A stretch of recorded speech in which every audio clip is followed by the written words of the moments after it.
दोस्तों नमस्कार, आपका हार्दिक स्वागत करता है चैनल स्टडी विद आसम। आज आप इस वीडियो में सीखेंगे दोस्तों कि आपने SIQ संबंधित जो रिजल्ट्स आपको ऑनलाइन करने हैं वो 1 से 4 क्लास की 5वीं क्लास बोर्ड की क्लास को उसका ऐसे 1 2 आपने पहले से ही ऐड कर दिया होगा इसमें।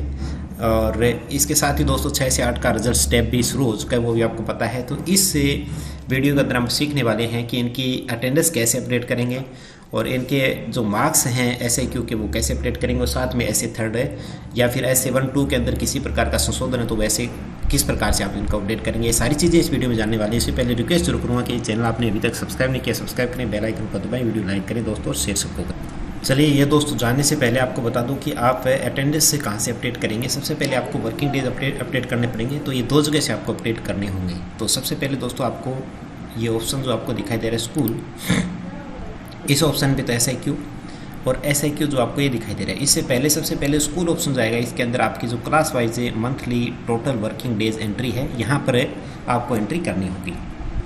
तो दोस्तों जैसे ही आप इस पर क्लिक करोगे तो आपकी इस प्रकार से ऑप्शन आ जाएगा आपके सामने, और यहाँ पर आपके सेशन सेलेक्ट करना होगा। तो अपन 18-19 का कर रहे हैं सेशन का, तो आप यहाँ ध्यान देंगे थोड़ा, आगे भी आपको पता लग जाएगा इसके अंदर।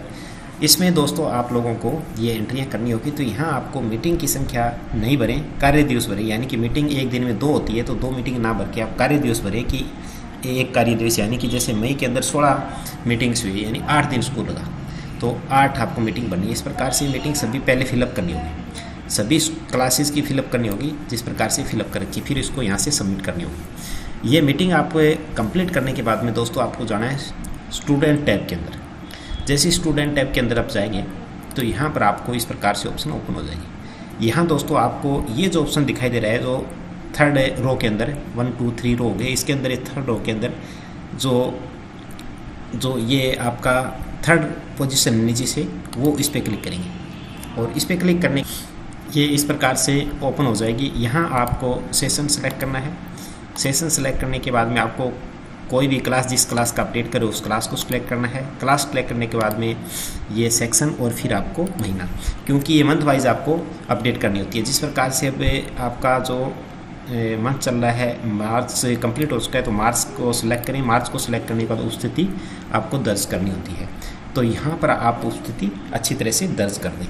तो जिस प्रकार से ये उपस्थिति जैसे कॉलम ओपन हो जाएगा, आपका ये नीचे बचेगी आपके SR नेम्स और कुल कार्य दिवस यहाँ पर से होंगे, क्योंकि जो आपने अभी भरे थे स्कूल ऑप्शन के अंदर। और यहाँ पर आपकी कुल उपस्थिति, यानी कि मान लीजिए ये आरती भील जो है मार्च मंथ के अंदर यहाँ स्कूल में आई नहीं, एब्सेंट रही, इसलिए 0 हो गया इसका। ये अटेंडेंस आप इस प्रकार से फिलअप करते हुए और इसको यहाँ से कर देंगे सेव। तो ये तो उपस्थिति का कॉलम हो गया दोस्तों। और इसके अंदर आपको बता दूँ कि ये सारी रिपोर्टें आपको फटाफट करनी होगी, क्योंकि आपको रिजल्ट्स जो है वो इस महीने के लास्ट में डिक्लेयर करना होता है। लेकिन 13 विधानसभा क्षेत्रों के 13 लोकसभा क्षेत्रों के अंदर जो चुनाव आपको पता है 29 अप्रैल को है राजस्थान के अंदर, तो इसीलिए आपका रिजल्ट 3 मई को होगा। दोस्तों आपको अप्रैल महीने के अंदर बहुत ज़्यादा काम है, एक तो चुनाव का, दूसरा आपका ये जो रिजल्ट से का टेब का एग्ज़ाम कराने, आपके रिजल्ट से इस पर ऑनलाइन करने, इसलिए साथ साथ करते रहे तो काफ़ी अच्छा रहेगा। तो ये रिजल्ट्स का काम कम्प्लीटली साथ साथ करें। और आपको बता दूं SIQ का बहुत लंबा चौड़ा काम मैं अभी आपको दिखाऊं तो आपको पता लगेगा। तो ये उपस्थिति का काम कम्प्लीट हो गया। अब दूसरा काम दोस्तों आपको करना है रिजल्ट्स का। 1 से 3 1 से 4 के बारे में मैं बात कर रहा हूँ, SIQ के बारे में। तो आपको स्कूल टैब में जाना है। जैसे स्कूल टैब में जाएंगे तो यहाँ SIQ 2 ऑप्शन दिखाई दे रहे हैं। सेकंड ऑप्शन के अंदर आपको जाना है। सेकंड ऑप्शन के अंदर जैसे आप जाएंगे तो आपको क्लासरूम मटेरियल ट्रैकिंग, इस पर नहीं जाना, आपको जाना है SIQ CCE SA जो प्रविष्टि और रिपोर्ट कार्ड है। यहाँ कि आपको ऐसे 1 2 3 की प्रविष्टियाँ सारी यहीं करनी है और रिपोर्ट कार्ड भी आपकी यहीं बनेंगे। तो उपस्थिति क्लियर करने के बाद में आपको इस टैब पे जाना है। इस टैब पे जैसे ही आप जाओगे तो आपके सामने इस प्रकार से ऑप्शन होंगे। यहाँ स्तर होगा, स्तर के अंदर एक बार ही सिलेक्ट होगा, क्योंकि 2018-19 का ही यहाँ आ जाएगा आपका। यहाँ पर आपकी क्लास, तो क्लास आपको पता है कि SIQ 1 से 5 तक का है, तो आपको 1 से 5 तक में से कोई भी क्लास आपको जैसे मान लो सिलेक्ट करनी है।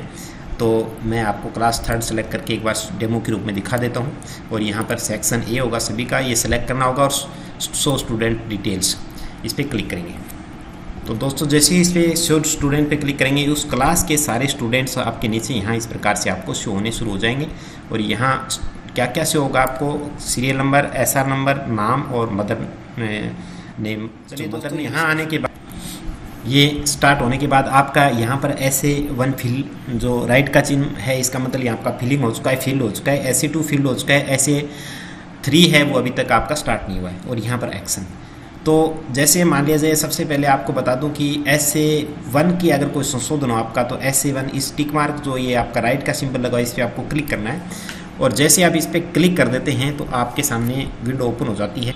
चलिए दोस्तों, जैसे ही उस स्टूडेंट के ऊपर आपने क्लिक किया, स्टूडेंट का SR नंबर, नाम और ये आपके यहाँ पर शो हो जाएंगे। यहाँ पर आपका जो गतिविधियाँ हैं ये सारी दिखाई दे रही है। सहशैक्षणिक गतिविधियाँ जो आंकलन SA फर्स्ट, सहशैक्षिक गतिविधियाँ आंकलन थर्ड, और योगात्मक आंकलन थर्ड, सेकंड और फर्स्ट, यानी योगात्मक आंकलन 3 करने हैं और सहशैक्षिक गतिविधियों के अंदर दोनों के अंदर आपको करना है। तो जिस प्रकार से सबसे पहले मैं आपको सहशैक्षिक गतिविधियां बता देता हूं। इस पर जैसे आप क्लिक करोगे और यहां पर आप सब्जेक्ट करोगे, सभी सब्जेक्टों की सहशैक्षिक गतिविधियां अलग अलग भरनी होगी, यानी काफ़ी लंबा चौड़ा काम है दोस्तों। तो इसीलिए साथ साथ और कंटिन्यू करते रहे तो काफ़ी अच्छा रहेगा। इस पर गो बटन पर आपको जाना है और जैसे ही गो बटन पे आप चले जाएंगे दोस्तों, तो यहाँ पर आपको इस प्रकार से इंटरफेस ओपन हो जाएगा। यहाँ आपको व्यक्तिगत गुण अभिवृत्तियाँ प्रथम और तृतीय योगात्मक आंकलन की सहायता से निम्नलिखित उल्लेखित बिंदुओं को सापेक्ष निर्धारित विकल्पों का चयन करना है। तो यहाँ पर दोस्तों आपको सहयोग और देखभाल के अंदर 3 ऑप्शन दिए हैं, जिसमें सहपाठी और अध्यापकों के लिए मित्रवत व्यवहार कैसा रहा, तो इसमें 3 ऑप्शन दिए हैं, श्रेष्ठ, औसत और संतोषजनक। तो जिसमें जो बच्चे का जैसे औसत है तो औसत भरें, दूसरों के विचारों को समझना और संवेदनशील है, इसमें ये 3 ऑप्शन दिए हैं। इसमें से जो आपको लग रहा है अच्छा लग रहा है, मतलब जो बच्चा है उस टीचर ने जो दिए है सब्जेक्ट के अकॉर्डिंग आंकलन किया है उसका, वो भरें और इसी प्रकार ये भरें। फिर दूसरा ऑप्शन है आत्मविश्वास और पहल। इसके अंदर आप बच्चे का जो भी है व्यक्तिगत चुनौतियां के अंदर, जैसे मान लो बच्चा कैसा है, और ये सभी आपको इस प्रकार से फिलअप करने होंगे। फिर समय पाबंदी, जो आप पोर्टफोलियो के अंदर भरते हो उसी प्रकार से आपने डायरी मेंटेन कर रखी बच्चे की, उसी प्रकार भरना है आपको। तो समय पाबंदी कैसी है बच्चे की, स्वास्थ्य एवं शिक्षा के अंदर कैसा है बच्चा, तो वो आपको यहाँ पर उसके अकॉर्डिंग फिलअप कर देना है, राइट का सिंबल कर देना है। फिर आप पोषण और स्वास्थ्य के अंदर कैसा है, औसत है, कमज़ोर है, व्यायाम के अंदर मतलब कम रुझान है, अत्यधिक रुझान है, तो इस प्रकार से आप इसको फिलअप कर सकते हैं। कला शिक्षा के अंदर बच्चा कैसे रहता है, व्यक्ति और बाल गीतों के अंदर कैसा है, और हाव भाव के अंदर कैसा है, और समृद्धि के अंदर कैसा है, तो इस प्रकार से आप ये पूरा फिलअप करना है आपको। ठीक है दोस्तों, तो ये आप इस प्रकार से इसको पूरा फिलअप करते जाएं और यहाँ अच्छी तरह से इसको देखते हुए आपको ये पूरा आपको फिलअप कर देना है।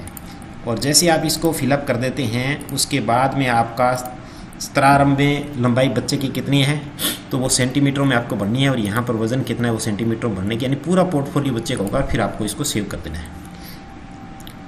तो यहाँ दोस्तों इसने बताया कि लंबाई भरें, यानी कम्प्लीटली आपको काम करना होगा इसमें, तभी ये फिलअप होगा। तो ये आपने कर दिया कंप्लीट, मान लीजिए। अब उसके बाद में आप यहाँ पर दूसरा जैसे ये इसके अंदर सब इसका भरेंगे। फिर आप समेकित योगात्मक आंकलन विवरण, ऐसे थर्ड या सेकंड जो भी है उसका डेमो के रूप में आपको बता रहा हूँ, वो आपको फिलअप करने में।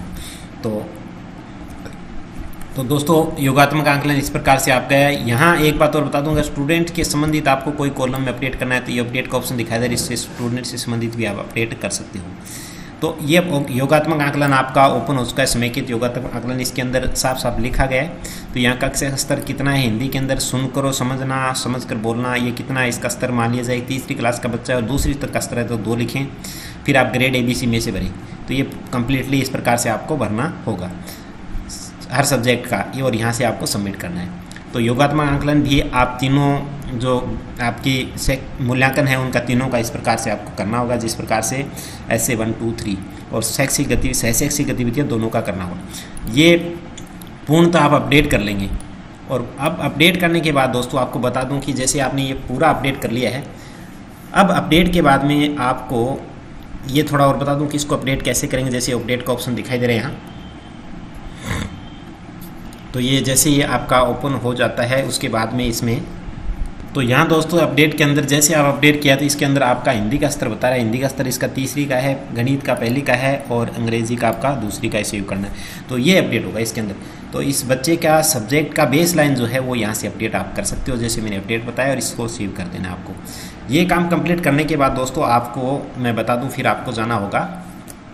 अब आप बैक चले जाएंगे दोस्तों। बैक जाने के बाद में जैसे आप इसमें SIQ के अंदर आते हैं, आपको जो स्टार्टिंग वाला ऑप्शन जैसे पहले बताया था मैंने, उसी प्रकार से आपको यहाँ आप क्लास सेलेक्ट करते हुए, सेक्शन सेलेक्ट करते हुए, और आपको पूरा जैसे लास्ट में आप सारी फिलअप एंट्रियां फिलअप कर देंगे। उसके बाद में यहाँ पर दोस्तों जो एक्शन ऑप्शन दिखाई दे रहा है आपको, इस एक्शन ऑप्शन के अंदर आपको व्यू एंड लॉक 2 ऑप्शन दिखाई देंगे। तो लॉक आपको नहीं करना है, लॉक लास्ट में करना है, बिल्कुल लास्ट में, क्योंकि लॉक करने के बाद कोई भी एंट्री आपकी एडिट नहीं होगी। तो यहाँ व्यू और वो दिखाई देंगे लॉक, तो आप व्यू के अंदर देख सकते हो पूरा, और फिर आप लॉक के अंदर आप फिर रिपोर्ट निकाल सकते हो। तो रिपोर्ट कैसी होगी वो मैं आपको बता दूं। तो रिपोर्ट के अंदर आपको कुछ ऐसा दिखाई देने वाला होगा दोस्तों, जहां ऊपर विद्यार्थी के जो वार्षिक आंकलन प्रतिवेदन होगा, इसके अंदर आपका स्तर वगैरह ऊपर रिकॉर्ड आ जाएगा। यहाँ पर उसकी उपस्थिति आ जाएगी बच्चे की सारी, और उपस्थिति के बाद में ये इस प्रकार से आपको बच्चे की जो मैंने बताया था शुरू में लंबाई कितनी है और वेट कितना है, वो पूरा का पूरा यहाँ पर आपको बच्चे का दिखाई देगा। और फिर आपकी जो एंट्रियाँ हैं जो अभी मैंने बताया समेकित आंकलन विवरण का, वो इस प्रकार से आपको दिखाई देगा। SA1 और SA3 का औसत जो भी आपने फिलअप किया है, जो बच्चे का जिसके अकॉर्डिंग है वो आपने यहाँ पर एंट्रियाँ करनी है। और फिर आपको दोस्तों ये इस बच्चे का अधिगम क्षेत्र कैसा है, जो मैं अभी आपको बता रहा था योगात्मक आंकलन के अंदर, तो वो आपका यहाँ पर शो हो जाएगा। और ये आपका कंप्लीटली जो रिपोर्ट कार्ड बन जाएगा, संप्रेषण कौशल, और यहाँ पर प्रतिवेदन के कुछ प्रविष्टियों संबंधित कुछ इसमें स्पष्टीकरण दिया है, तो वो आप यहाँ से पढ़ सकते हो। जिस प्रकार से विद्यार्थी की वार्षिक आंकलन प्रतिवेदन स्तर के अंत में विद्यार्थी की प्रगति के रूप में दिया जाता है। और यहाँ योगात्मक के अंदर ग्रेड कैसे देंगे, ए स्वतंत्र रूप से कार्य करना और अपेक्षित स्तर का समझ और दक्षता होना, बी के लिए शिक्षक की सहायता से, और सी के लिए शिक्षक की विशेष सहायता से। तो ये आपको कंप्लीटली करना है। नियमितता को दर्शाने के लिए आपको अटेंडेंस के बारे में बताया है। नियमितता को दर्शाने के लिए 70% से अधिक उपस्थिति नियमित, और 50 से 70% मध्यम, और 50% से कम उपस्थिति अनियमित मानी जाएगी। डैश से तात्पर्य संबंधित विद्यार्थी के विलंब प्रवेश, लेट एडमिशन, किन्हीं कारणों से विद्यालय में प्रवेश नहीं हुई। तो ये पूरा का पूरा रिपोर्ट कार्ड इस प्रकार से होगा दोस्तों। तो ये आप SA3 का, SA2, SA1 का सभी का कंप्लीटली करने के बाद ये वार्षिक योगात्मक बच्चे का जो समेकित मूल्यांकन है वो इस प्रकार से आपको शो होने वाला ठीक है दोस्तों। ठीक है दोस्तों, तो इस प्रकार से ये रिपोर्ट आप कंप्लीटली फटाफट कर लें, क्योंकि 3 मई तक आपको रिजल्ट डिक्लेयर करना है। और 12 जो लोकसभा क्षेत्र उनको जो है अप्रैल में रिजल्ट, 30 अप्रैल को रिजल्ट डिक्लेयर करना है। तो ये आपको बहुत ही ज़्यादा काम है, तो फटाफट और कंटिन्यू करें तो अच्छा रहेगा दोस्तों, क्योंकि लास्ट में साइट आपकी काफ़ी बिजी हो जाएगी और इससे सर्वर इसका काफ़ी डाउन हो जाएगा। फिर आप रात दिन मेहनत करोगे और काफ़ी टेंशनली हो जाओगे, इसलिए समय पर करना काफ़ी अच्छा रहेगा। ठीक है दोस्तों, ये वीडियो आपको कैसा लगा, अच्छा लगा लाइक करें, शेयर सबको करें, ताकि सब लोग जान सके। दोस्तों नेक्स्ट वीडियो में जल्दी आपके लिए इसी प्रकार से वीडियो लेकर उपस्थित होते हैं। तब तक के लिए दोस्तों नमस्कार।